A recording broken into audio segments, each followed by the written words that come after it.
Hi, my name is Andres Bueno, and I am an inclusionary housing specialist with the City of Somerville's Housing Division. Today I will share with you a current income restricted rental opportunity, which includes 2 apartments in 2 Somerville locations available to income eligible households. There is 1 apartment available at 300 Somerville Ave and 1 apartment at 124 College Ave. These rental opportunities became available through the Somerville zoning ordinance under inclusionary zoning. Income restricted in this case is for households earning up to 50% of the area median income. To ensure these apartments remain affordable in perpetuity, we require both an affordable housing restriction to be recorded along with the master deed for the entire project, as well as a lease rider for each restricted apartment that is rented. The restrictions on this lease rider are important to be aware of for those interested in renting through our program. First, the apartments must be the renter's primary and principal residence year-round. That means that it cannot be subleased, rented in its entirety, or by room, and may not be listed as a short or long-term rental on platforms like Airbnb or Vrbo. To ensure apartments are used as the primary and principal residence, the Housing Division's compliance team will monitor units on an annual basis.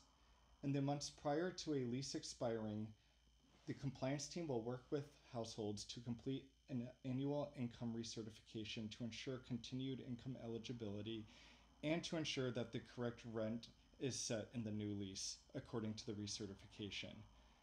It is important to note that the rents of affordable units are always calculated by the city, and these rents are not calculated according to current market values. Rents are established based on calculations established by the zoning regulations under which a project is permitted, and the city must determine that the rent price is affordable to households in the same tier. As a household's income increases, rent may increase accordingly. A household's income may increase up to 140% of 50% area median income, at which point they will begin paying market rate rent. Households paying market rate rent will then move into the next available comparable market rate unit. 300 Somerville Ave, Apartment E, is a 2-bedroom, 2-bathroom that is approximately 1,509 square feet that spans the garden level and first floor. This development will include first floor commercial space and is located in Union Square and is 0.3 miles away from the Union Square Green Line T-stop. The initial rent is $1,290 and may change upon annual recertification. Households should know that tenants are responsible for all utilities including electricity, gas, heating and cooking, gas, hot water, and water and sewer. Moving costs include first month's rent and a security deposit. Pets are allowed and restrictions may apply, including a 40-pound weight limit, and there is an associated $50 a month pet rent. 124 College Ave is a 2-bedroom, 1-bathroom that is approximately 650 square feet and located on the second floor. This development includes first floor commercial space and is located in Powderhouse Square and is 0.4 miles away from the Ball Square Green Line stop and 0.3 miles from the Davis Square station on the Red Line. The initial rent is $1,492 a month. Households should know that tenants are responsible for electricity, gas heating and cooking, and gas hot water. Moving costs include first month's rent and a security deposit. Pets are permitted and there is an associated $50 per month rent. Please note that breed-in or weight restrictions may apply. Eligibility requirements for this rental opportunity include, first, a household asset limit of $75,000, which excludes restricted retirement, college, and health savings plans. Secondly, a minimum household size of 2 persons, as there is a minimum household size requirement of 1 person per bedroom.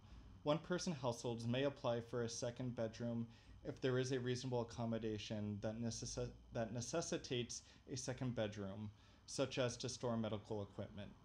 This would be verified by a healthcare provider at the time of the income certification. Thirdly, the head of household may not be a full-time student, and in the case of 2 heads of household, one must not be a full-time student. Fourthly, the household must be income eligible, earning up to 50% of the area median income. In a couple of slides, we will take a look at what these figures actually are for households of different sizes. Beyond those basic eligibility requirements are some additional important requirements for this rental opportunity. First, households who own property or interest in property are ineligible unless they are in the process of selling the property and have sold it prior to the completion of the income certification. The proceeds from the sale will be counted toward the asset limit and must be documented in the income certification. There are 5 exceptions to this requirement listed in the information packet, and you should contact staff with questions that you may have about them. Individuals to be considered household members include all related or unrelated persons intending to move in and reside in the apartment within the first year. This will include anyone under or over 18, whether or not they receive income. It includes temporarily absent household members, such as a dependent of the head of household who is away attending college. In the instance of joint custody of children, if the child will reside with you 183 or more days of the year, they would be considered a member of your household. Lastly, in the case of divorce or separation from a spouse or partner, if that process is ongoing, you are required to show evidence of the spouse's residency elsewhere. Otherwise, they may be considered a member of the household for the purpose of the inclusionary housing program. To determine your household's income eligibility, you can refer to this annual income chart. These guidelines are updated on an annual basis toward the beginning and middle of the summer, so you should look for these newest guidelines for each separate opportunity for which you apply. These income limits were updated in the past few months and are most current. In calculating your income, note that it should be your gross income, which is not what you take home, but what you earn before taxes. Please locate your household size in the first column and follow that row with your household size to the rightmost column to see the corresponding maximum income limit. You will notice that a one-person household is not listed because these apartments are 2 bedrooms and therefore require a minimum household of 2 people. You will also note that rental opportunities include minimum income requirements. These are established to ensure that households have sufficient incomes to support rent and utilities, and they are waived for households receiving rental mobile vouchers such as Section 8, MRVP, or other similar vouchers. As you see, the minimum income requirements are different according to the project. In this case, $37,848 for 300 Somerville Ave and $40,080 for 124 College Ave. Minimum income requirements may vary across projects even if the bedroom size and affordability level are the same.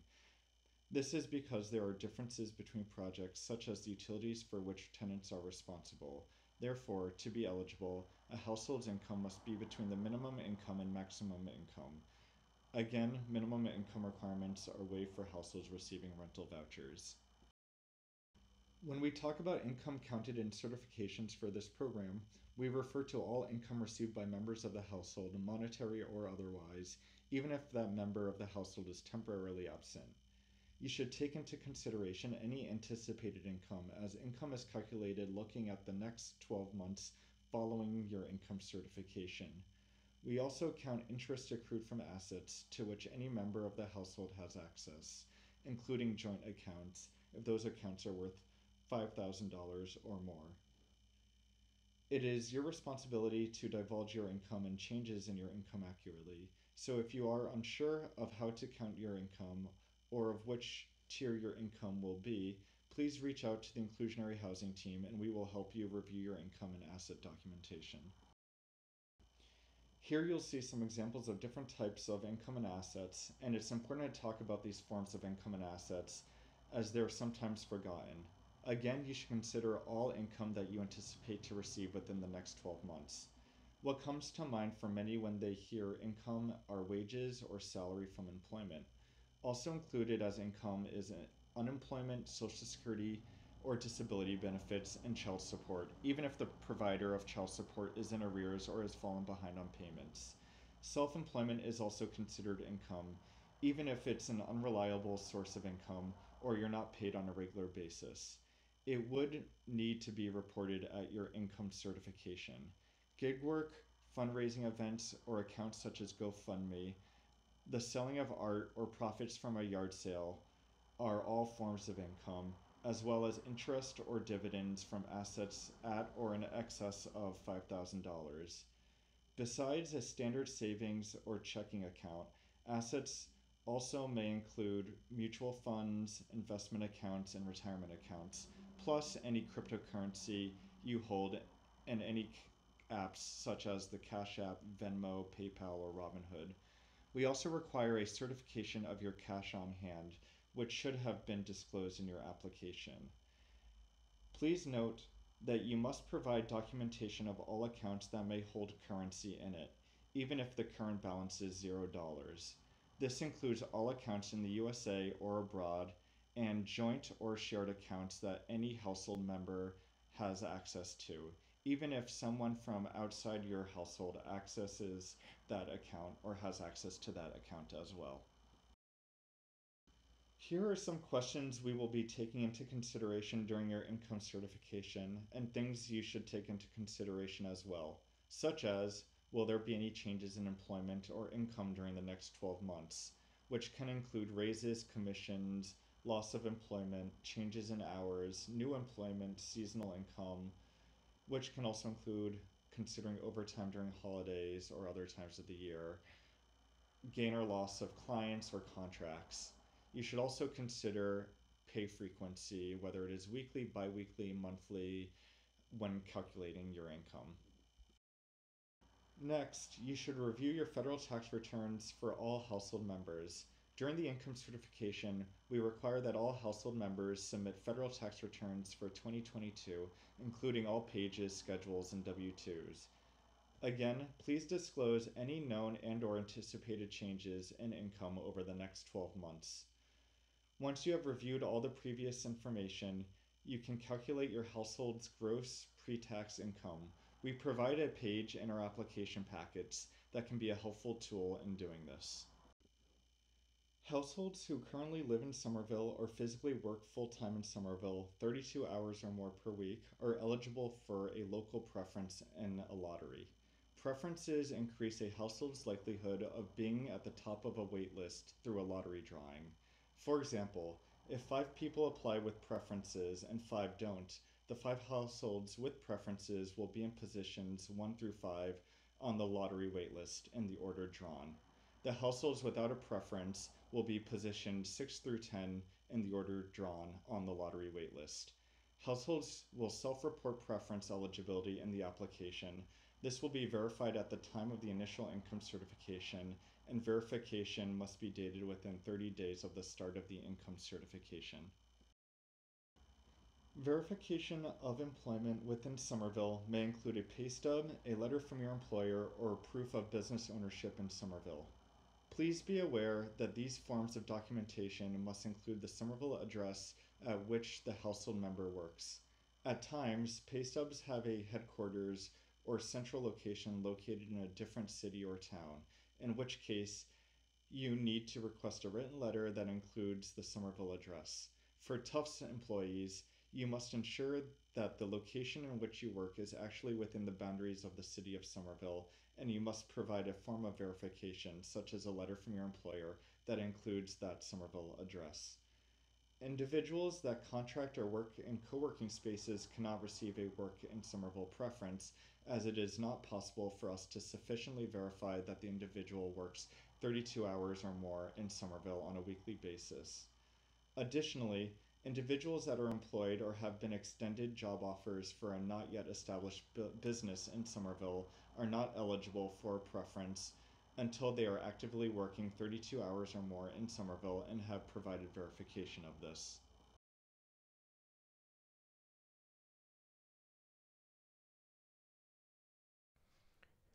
In order to receive a work in Somerville preference, verification must be provided that includes the household member's name, the address at which they are employed, and the number of hours worked per week. For businesses with multiple locations, there must be verification that the household member works at a location within Somerville with the address of that location. Additionally, applicants that work in co-working spaces will not be eligible for a Somerville work preference. Lastly, employees that work hybrid models may still be able to receive Somerville work preference if their employers can verify that they still work at least 32 hours in a location in Somerville. This slide provides an example of a work in Somerville preference verification, which is a letter on company letterhead, including the date, the name of the person at the company verifying the information, the name of the applicant, the number of hours worked per week in a Somerville location, and the contact information and position of the staff person verifying. This slide includes all the information required for your pre-lottery application to be submitted as complete. Please remember that verification of residency, having a voucher, and other income or asset documents are only required at the time of an income certification and do not need to be submitted with your pre-lottery application. You may want to save this slide to use as a personal checklist for your application. The consequences of not disclosing your income and household accurately can result in disqualification and the loss of an opportunity to rent an income-restricted apartment at below market rate. If you have questions or need help with calculating your household's income, please contact us using the information on the final slide. The application deadline for this rental opportunity is Wednesday, July 26th at 2 p.m. We encourage households to submit applications as early as possible. Staff review applications on an ongoing basis as they are received. If submitted early enough, we may have the chance to review your application and inform you of any missing or incomplete information prior to the application deadline. We will not accept any applications after 2 p.m. on Wednesday, July 26th. Currently, we accept applications by the following methods: by email at inclusionary@somervillema.gov, by fax at 617-591-3235, or by mail or brought to us as a hard copy with an address to the City of Somerville Annex, the intention to the Inclusionary Housing Program at 50 Evergreen Avenue in Somerville, Mass. 02145.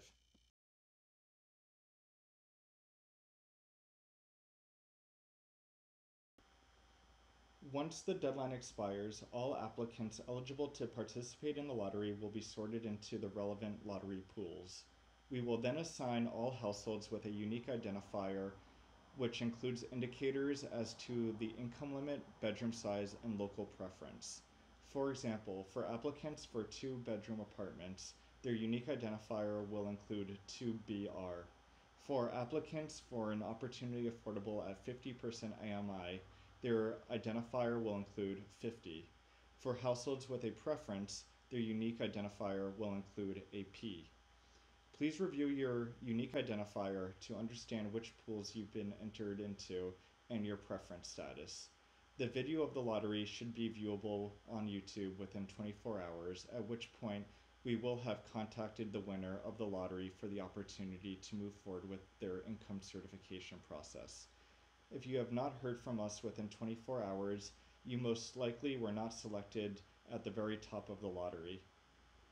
We will post full waitlists on the Inclusionary Housing website within 2 weeks of the completion of the lottery.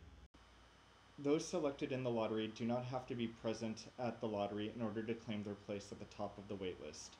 Once winners are selected, we will reach out to those households to complete an income, asset, taxes, preferences, and voucher verification. At that time, we will request the last 3 months of income and of asset statements, that's May through August 2023, and 2022 federal tax returns for these households. We will give about 1 week for these households to submit initial documentation, so you may want to consider what documentation you have available and in good presentable order, and what you may need to prepare. The income documentation process often takes a few weeks, but households don't always qualify. So if you are selected second in the lottery for an apartment, you may also want to prepare your income, asset, and tax documentation for a certification. Once eligible households have been identified and successfully moved in, the waitlist will be established.